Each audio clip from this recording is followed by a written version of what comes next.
Okay, good morning po mga ginigiliwang tagapanood po ng aking vlog. Dito po ako ngayon sa bayan po ng Balongaw. Saan dito po yung property? Ito po siya. Ayan po yung frontage ng property. Tutok po siya sa Barangay Road.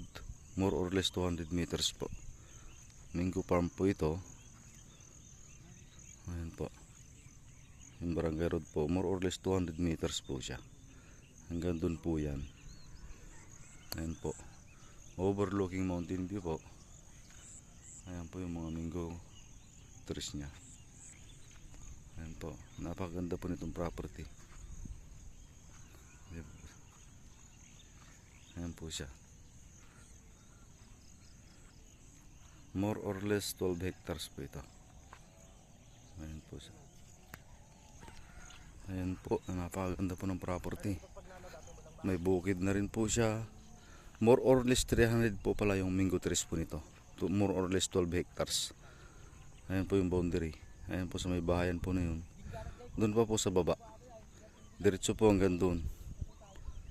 Ayan po. Diretso po hanggang doon sa part na yun.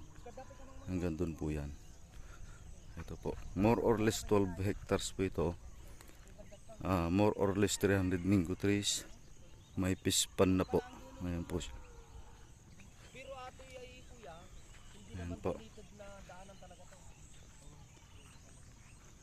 Diretso po hanggang doon.